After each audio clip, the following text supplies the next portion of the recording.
Hey everybody, JJ Cooper, Bill Mitchell here. Another of our MLB prospect deep dives. Today we're taking an in-depth look at the Chicago White Sox. Bill's got a little advantage over a lot of the guys as we're doing this because, as you know, spring training has started. And Bill Mitchell is part of our Phoenix Bureau, has been covering not just spring training, but everything going on in Arizona for more years than either of us would probably like to admit at this point. But and he's been able to get out to games. I mean, I appreciate it, Bill, that you've joined me, that I've torn you away from the backfields long enough to to have this talk and talk White Sox today. And as we do on these always, we're going to dive straight in. And the way we're going to do this, jump in, is so, Bill, this feels like an organization that has made a lot of changes, has been really working on bulking up the farm system through trades in recent years. But the number one prospect, I don't think it was a whole lot of debate for you and when you were making your calls and all that. None at all. How with Noah Schultz, like I'm imagining, other than the amount of pitches he throws, innings he throws, I'm guessing you got a lot of raves during that time. What can you say about Noah Schultz? He's perhaps the best left-hander in minor league baseball this year. 3 above average pitches. Slider is already double plus. A fastball has a potential to get there if it hasn't already gotten that 70 grade. And his velocity has increased as he's developed during his pro career, which makes his secondaries more effective.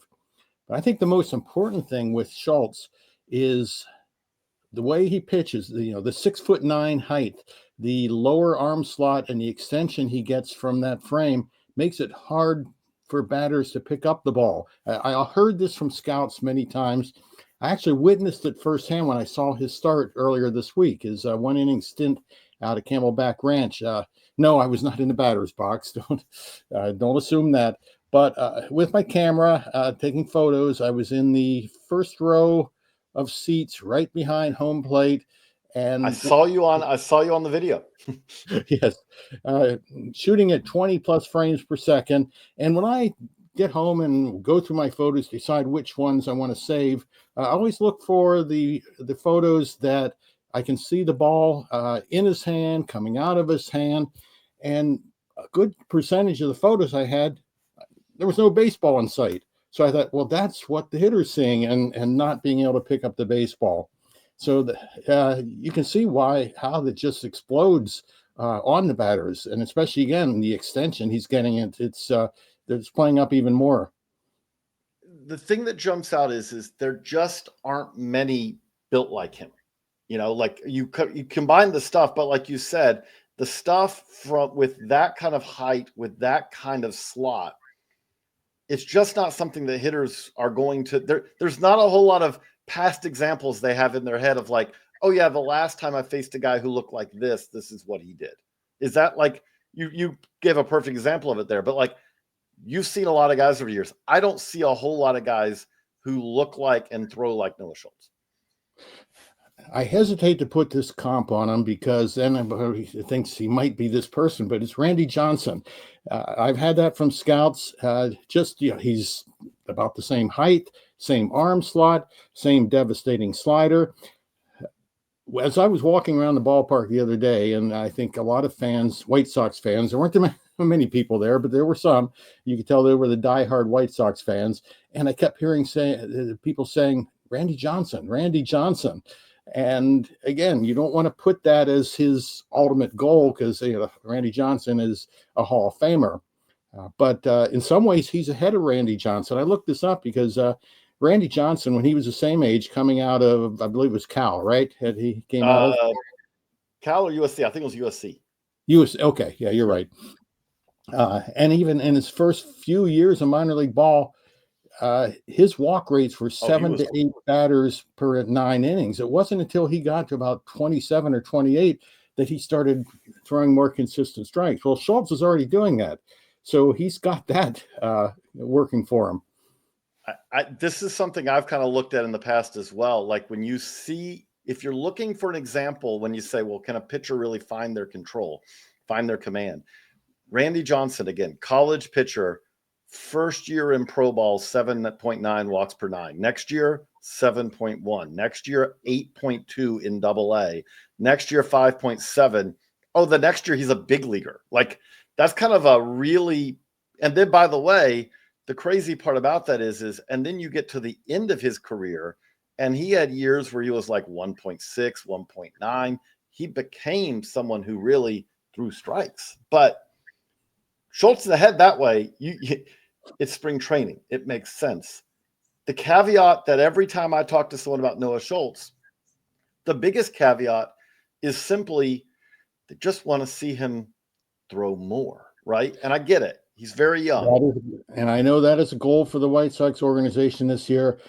He averaged, and he wasn't hurt last year. He made 23 starts, so he was out there, but it was a little under 4 innings per start. I would think this year you want to get that up to at least 5 innings per start I don't know what their goal is, but that would be something to strive for. And when you say 5 innings per start, like that will be kind of uncharted territory for Noah, because it is kind of a pretty remarkable stat. If you kind of, I'm bringing it back up right now just to make sure that I'm accurate with this. But the thing with Schultz is like you said, he averaged 4, but the other thing's notable is he never went 5 last year. He never faced 20 batters in a game last year. And you say, okay, as you said, like he made the year before, he never faced more than 15 batters. He never went more than 4 innings in a start. Okay, you say, well, what about the year before that? He didn't pitch. The next time he throws 5 innings will be his first time as a pro, which is it is a pretty remarkable stat. But that's kind of like when you talk to scouts, when you talk to front office officials, that's really the biggest caveat. Other than that, like, I'm not saying he can't improve, but it's present stuff. It's enough control. Like you saw, like I said, when you see him in a big league game in spring training, there's not something where you say, oh, this guy's far away from a talent, from a command, from a control, from a stuff standpoint, right? Like he would be rough for big league hitters right now, but he needs that time to develop, to add the durability and all with it, right? That's why he's not going to be a fast move to the big leagues, contrary to Hagen Smith, who might be able to get there a lot faster. I'm guessing you saw him that same day too. Did you see him that same day when you were watching Noah Schultz? Yes. I think he gave up a hit and a walk, but he struck out 3 batters. Kind of, he was a big strikeout guy at Arkansas. He's very interesting, very similar to Schultz, and he's not as tall, but he's built more physical at this point. The fastball and slider are already both double plus pitches, but he's very slider dependent right now. When he was pitching in the backfields right after he signed and came to Arizona, to the White Sox complex, scouts wanted to see a changeup. They wanted to see that third pitch. And I only found one scout that actually saw him throwing a changeup. He said it had a lot of sink to it, and it looked like a good pitch, but he just doesn't use it very much. So, that's the big thing with Hagen Smith. He's got to get that third pitch. He may be a very slider dependent pitcher like Carlos Rodon was or is, but he'll need that third pitch. The thing that stands out with that is, and this is like where the White Sox are not going anywhere this year, at the big league level. We can comfortably say that. Like, they don't have a reason to really push Hagen Smith, where I do love the fact that when they took Smith, like, the floor here is really good, because at the absolute minimum, with health and durability, which is always a caveat with pitchers, that fastball slider combination at worst would play excellently out of the pen. But there are guys, but there aren't a whole lot of guys who can get by with 2 pitches as a starter. That's where, that's what this year's about, I would say, for Hagen Smith, isn't it? Like, I mean, for one, just got to get acclimated to pro ball, the routine, all those things for one. But on top of that, it really is something where, whether it's if that changeup develops this year, I would say that would be kind of a successful season for Hagen Smith in a lot of ways. Oh, absolutely. Yeah, that's what he's got to get to. And if the changeup and is at least an average pitch by the middle of this year, maybe he makes his big league debut this year. Time will He should tell. be on a faster path than Schultz, right? Even though Definitely, obviously yeah. one was just drafted, one's pitched a couple of years, but high school versus college and SEC. Like, yeah, Smith is the guy who could arrive this year, it feels like. Absolutely. I could see that happening. And even if they do like they did with Garrett Crochet and use him out of the bullpen for the first part of his major league career, while he's getting that changeup going. Right. It'll be interesting to see because, again, this is, the difference obviously that was Crochet. They were actually, it wasn't that many years ago, White Sox fans, but like they were a playoff team and they could really use the boost. Whereas now, I'm guessing by the time Smith is ready, I hate to say it, but like they're probably going to be sitting 15 games under 500, where the question is going to be, do we need to bring him up to work out of the pen, or are we better off just saying we're going to save that service time? We'll let him, develop in AA or AAA, which the challenge of that also is you and I both know, AAA Charlotte's a good test, but it's a good test from a standpoint of any ball that's hit in the air seems like it has a chance to, to leave the park. Yeah, and we could look at it two ways. He could get there quickly, but why does he need to get there quickly? The other thing that does stand out, though, is that is encouraging about this is that's a potential front of the rotation pairing there, right? Like if you said, when I look at this kind of big picture with the White Sox, it is kind of, like they've brought in a lot of guys and all this, but I still have more questions about the lineup, even though they traded away Crochet, as we know. They added position prospects in that. They traded away Eric Fetty last year, good signing, and then traded him away. But like I look at it, it's like a Schultz-Smith combo could be really good at the front of their rotation. And they have some other arms in here too. But it's like that's a great duo. Well, before we move on to the position players, the thing that does stand out about that is like, if it all breaks right, and that's always a big caveat, but if it all breaks right, that could be one of the better pairings of pitching, of big league starters at the front of rotation. These are two guys with legit swing and miss stuff, right? Oh, absolutely. And then you look at some of the other pitchers they have in the organization. We don't have to go too deep in it, but you've got Drew Thorpe. Now he's got the changeup. If you could take his changeup and give it to Hagen Smith, we're all good. You've got Jairo Iriarte, who is he a starter? Is he a reliever long term? And that will tell. Grant Taylor was very already impressive. Throwing 101, 102. Yes. So there is pitching there. That is certainly the depth of their system. That leads to the bigger question, which we'll get to right after this quick break. And we're back. So, Bill, on the position player side, there are a lot of opportunities. There are very few positions, I would put it this way, at the big league level where you say someone has put a hammer lock on this position and no one is even got a chance to take it. But when we look at it, like how comfortable are you that there are the prospects there to kind of take those positions, especially in the near term, right? Let's start with Colson Montgomery, who unfortunately, as we're recording this, has had a flare up of back spasms that hopefully not serious, hopefully not long term, but could add a little bit of a hiccup to a guy who let's just be honest, didn't have a great year at AAA last year. But and you're doing your reporting, what did the White Sox learn from Montgomery's 2024 season? What did Colson learn? What are they hoping that he can take out of that to take into 25? They still have a lot of faith in Colson. Now, again, this is the first I've heard about the reoccurrence of back spasms, which was the issue he had that caused him to miss a good chunk of the 2023 season.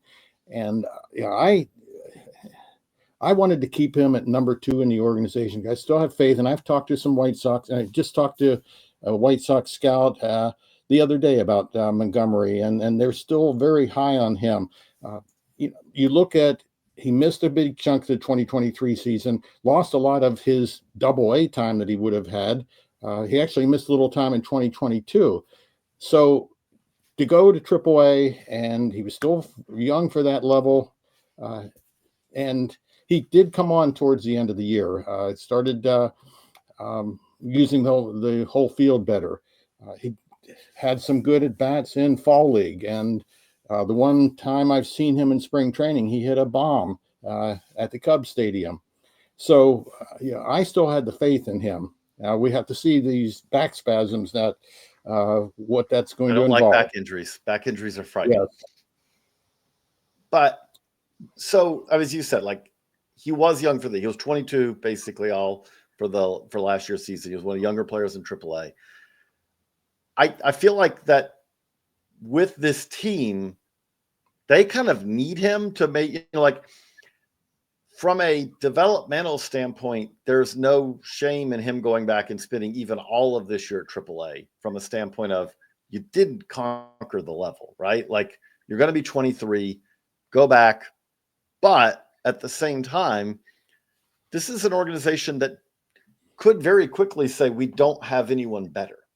Like, how do you think that timetable may, again, they're hoping it's just like a rest and, a day or two, not like he's going to miss the first 3 months of the season. But assuming he's healthy, how quickly do you think that there might be the pressure, like, opening day, mid-season, but what are your sense of, like, how quickly he could be on the South side? I'm getting hints that they would like to break camp with him as their starting shortstop. We still have a lot of spring training to go, but I think it would be better for him to go back to AAA. And I'm hearing that from other people around the organization and scouts and other organizations. I think he needs to, establish himself a little more than he did last year, and to prove that what he did in the last part of the season was the real thing. Problem with that is that they just don't have.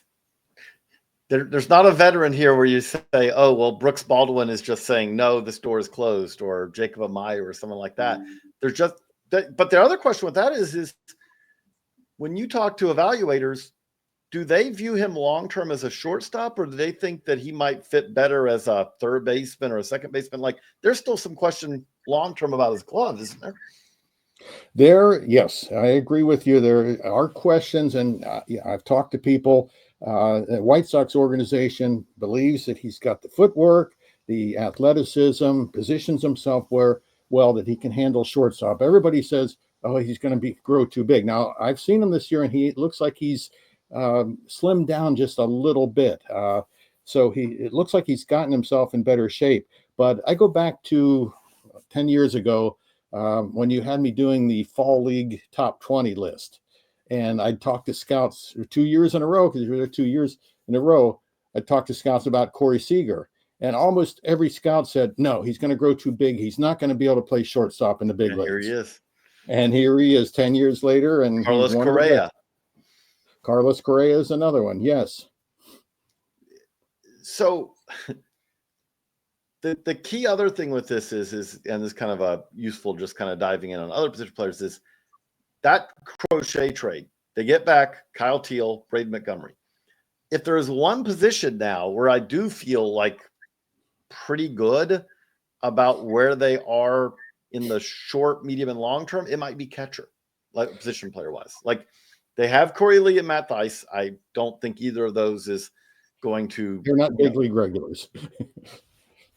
But between having Edgar Cuero and Kyle Teal, you've got a pair of knocking on the door big leaguers who that's kind of an intriguing long-term position battle in a good way. Like, there's a lot of positions I feel like for the White Sox right now. We just talked about a shortstop where it might be Colson Montgomery by default more than Colson Montgomery grabs the job.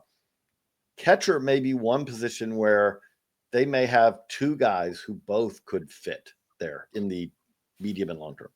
I think that's going to be the case. I've been high on Caro since he was with the Angels. I think he can be a starting catcher in the big leagues. Teal, I don't know as much about since he came over from Boston, but everything I've heard, I've seen 2 at-bats from him, I think, so far this spring.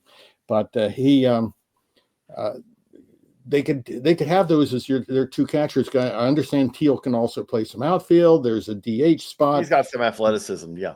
But at the same time, you kind of would hate to see him do that too much because he's a legit, he's a legit catcher. It's not someone, one of these guys who can go back there, but you really don't want them back here every day. Like, this is a guy who should be able to be back there every day. Cuero is obviously as well. And that's kind of what, to be honest, like if we're looking at this big picture, you've been doing the White Sox list for us for several years now. About when 4 I or look 5 at this years. big picture, the enormity of the task here that still remains really just stands out to me. Like, again, what I think it is difficult when you have, and this is not a knock on Chris Getz, when you have someone who's charged to be the change agent, who's promoted into that job. And we've seen some positive things, I think, already from a player development standpoint, from a pitching development, all that. But the other part of this is like, you just look at this big league roster. There's not even a whole lot of veterans here that you think, are going to have a lot of trade value to clear spots, because I mean, you can always take a hope that you've got a couple of veterans who hopefully they'll get healthy, but at this point, you're probably not getting something much for Josh Rojas if he has a good first half, or guys like that who are kind of being brought in basically to just kind of fill spots in the short term. How big, like when you look at it, how much improved is this farm system? What are kind of the positions of kind of strengths and weaknesses as you see it? Here we are going into 25. Well, from the time that I took this over, it was a very bad system. There's no hiding it. And it made it a lot easier system to start ranking when they started making the deadline trades in 2023, when they made the trade with the Angels and trades with the Dodgers and brought in talent. It was much a more fun organization to be covering. And now with this influx from Boston too. But you look at their system, and 7 of their top 10 prospects have been acquired by trade over the last year and a half. And probably if I analyze the top 30, there's probably at least 15 that I think it's a really strong top 10. It's and especially with Teal and Mydrop and Braden Montgomery coming in, it's a much stronger top 10. Probably can rival a lot of our organizations just with having Schultz and Hagen Smith alone, near the top. But when you get into the 11 to 20 range, there's more question marks. There's still some intriguing talent, but there's a lot of question marks. Will Brian Ramos hit enough to be a third base regular? Kai Bush, who's in that area, he's out with TJ now. Can Nick Nastrini recover from a rough season when he struggled significantly to throw strikes last year? Jacob Gonzalez, I think the jury is still out on him. He's a gamer, he's a leader, but will he hit enough to be a regular, and can he stay at shortstop? Just a lot of questions in that 11 to 20 range. I know there's a couple people we want to talk to that are in that range that are far away, but and we'll get to them. But we'll just have to see what comes out of it. And if you ask me, like, well, how did it get here? One of the ways it got here is you've just got to hit on more first round picks, right? Like, if you look at it, if you say, okay, they did take Rodon in 14 with the 3rd pick, and that's over a decade ago now. But I would say that Rodon, who's still pitching successfully in the big leagues, has gotten a big free agent contract, up and down career, some injuries, but again, that one's at least solid. But to go Carson Fulmer with a top 10 pick, Zach Collins with the top 10 pick, Nick Madrigal 4th overall, Andrew Vaughn 3rd overall, who's obviously still in the organization, and hopefully, for them and him, will have a better season. But those are premium picks that they've either gotten very little out of, or in some cases almost nothing out of. And if you do that year after year after year, that's what's kind of left them in the spot. Which, it has gotten, again, Noah Schultz is we just talked about Colson Montgomery. I would say since 2020, Garrett Crochet, obviously an excellent pick. And that was a tough year to do it because he was coming off injury, barely pitched because of the pandemic. So that was a very good pick. Colson Montgomery, it's been up and down, but at the same time is still a solid, very solid prospect. Noah Schultz, we just talked about. one of the best pitching prospects in baseball. Jacob Gonzalez, as you just, as we kind of cover him, like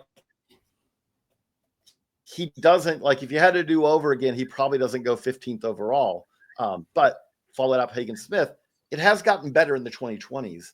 But that said, this is an organization that it feels like that they're digging out of a very deep hole. And, there are no deeper holes in the major leagues than what the White Sox regular season, like they could improve by 15, 20 games this year and they'd still be awful, which is a dire and difficult spot to be. In a lot of ways. But you mentioned it. Who are a couple of non-top 10 prospects who really kind of jump out to you and that people should keep an eye on?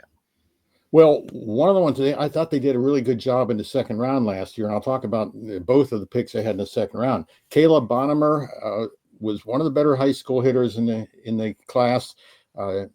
Can he stay at shortstop? Time will tell on that. I did see a lot of him in Instructional League. You read that, he didn't play after he signed. Well, yes, he did. With the expanded Bridge League / Instructional League, I probably saw the White Sox half a dozen times at least, and he was a starting shortstop every time. And he impressed. He impressed me. He impressed a lot of scouts. I think that's a really good pick. He's got a chance for above average tools across the board. And let's assume he can stay at shortstop. He's a high school kid. He's still 3-4 years away, but I thought that was a really good pick. The other one is lesser known, was Blake Larson. They had a second round pick. Kind of fits the same mold. Tall, slender, low slot lefty, and didn't start pitching in Instructional League games until we were into September because they were working on strength and conditioning. But I finally got to see him in their very last Instructional League game. They were playing a Mexican Winter League team. So I went out, found out Larson was pitching, and he's facing players that are in their 20s and 30s that are used to seeing off-speed pitches. And in 2 innings, he dominated, getting swings and misses from the slider. He's got a high spin slider. And I thought, okay, it fits the White Sox mold, a lower slot lefty. So those are the two guys that really impressed me last fall. There's one I want to also bring up who is, to me, could end up being the highest ceiling position player in this organization. But at the same time, that comes with, exactly what I'm talking about when I just say that, because George Wolkow he's huge. He's athletic. He hits the ball in exceptionally long ways. And he's managed to hold his own despite really, let's just be honest, some frightening swing and miss rates, some strikeout rates. But he is a guy who, there's a lot of guys, like, again, you said this top 10 has improved a lot, and this top 10 has a lot of guys you're like, okay, this guy could be a starter. This guy could be, long-term big league starter. I would say after that, there's more still of a lot of guys in the 11 through 30 who you're like, if this guy breaks right, he's a role player. He's a Brooks Baldwin type or something like that. Or a lot of bullpen arms right. filling the slots. As far as Wolkow, thing that makes me a little more optimistic and makes the White Sox optimistic is he's got incredible makeup and work ethic. And they said, I was told that after every game, he sits down, looks at his video, and asks questions. If anything, he's a little too hard on himself. But he knows he wants to be a star. He wants to be better. That extra makeup factor has to be helping him. Now, something interesting, when I was at the White Sox complex the other day, I walked down to the back fields for a little while, down to the quad fields, and they were having some minor leaguers working out. And I saw the group of them together when they were getting ready to stretch. And I thought, has George Wolkow gotten taller? He's just towered over everybody, even more so.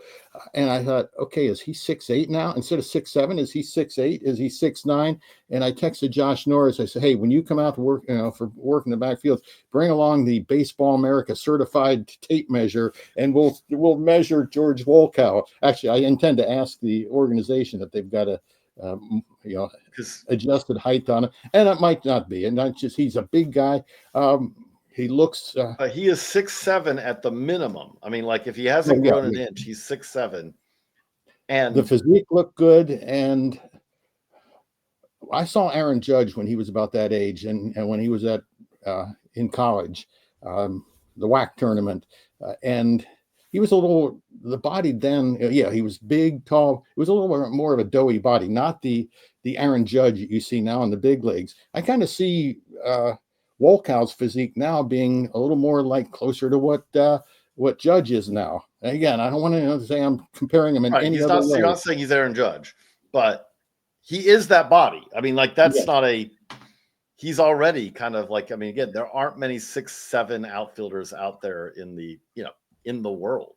So like that part's not crazy in any way, shape, or form. And the other thing about it is it's a 40% strikeout rate last year, but he did perform. That is, he's got to get that better. That is not a playable strikeout rate in the major leagues. Well, and guess who the White Sox have in their major league camp this year?